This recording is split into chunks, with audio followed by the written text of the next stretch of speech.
গণ অভ্যুত্থানের আকাঙ্ক্ষা থেকে সরে এসে জুলাই সনদ ঘোষণা হলে আবারও আন্দোলনে নামবে ছাত্র জনতা। রাজধানীতে এক অনুষ্ঠানে এমন হুঁশিয়ারি দিয়েছেন জুলাই যোদ্ধারা। অভিযোগ করেন, শহীদদের রক্তের ওপর দাঁড়িয়ে আখের গোছাতে ব্যস্ত অনেকেই। ঢালাইয়ের সেরা প্রিমিয়ার সিমেন্ট। রাজধানীর ওসমানী স্মৃতি মিলনায়তনে জুলাই যোদ্ধাদের প্রতি শ্রদ্ধা শিরোনামে এই অনুষ্ঠান। আলোচনায় অংশ নেন শহীদ পরিবারের সদস্য ও জুলাই যোদ্ধা সহ গণ অভ্যুত্থানের পক্ষের অনেকেই। তাদের কণ্ঠে উঠে আসে জুলাই আগস্ট হত্যাকাণ্ডের বিচারের দাবি। আমরা বাংলাদেশ রাষ্ট্রের প্রতি ভরসা রাখতে চাই। শহীদদের রক্তের উপর দাঁড়িয়ে অনেকেই আখের গোছাতে ব্যস্ত বলেও অভিযোগ করেন বক্তারা।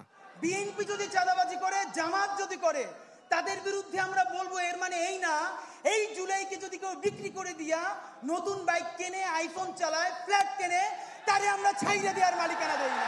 হাসিনা এই বাংলাদেশকে যেই পর্যায়ে নিয়ে গিয়েছিল, যেই স্বৈরাচারী সিস্টেম তৈরি করেছিল, আমার ওই জুলাই যোদ্ধা ভাইয়ের সাথে গলা মিলিয়ে আমি বলতে চাই, বাংলাদেশে যে কেউ যে কোনো ফরম্যাটে যে কোনো ব্যক্তিকে সামনে রেখে এটা আর কোনোদিন করতে পারবে না। নতুন বাংলাদেশে মানুষের ভাগ্য বদলাতে সবাইকে এগিয়ে আসার আহ্বান জানান আলোচকরা। রক্ত দেওয়ার সময়, রাজপথে দেওয়ার সময় তরুণরা সামনে থাকবে, নারীরা সামনে থাকবে, কিন্তু যখন মতামত দেওয়া লাগবে, পলিসি মেকিংয়ে নেওয়া লাগবে, তখন আর তরুণদের প্রয়োজন নাই।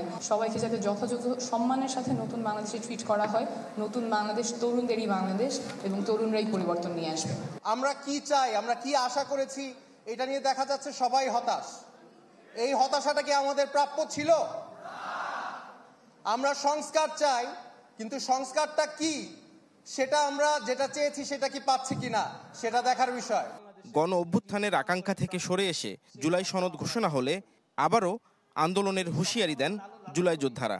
আমরা দেখতে চাই একটি ন্যায় ও ইনসাফপূর্ণ বাংলাদেশ।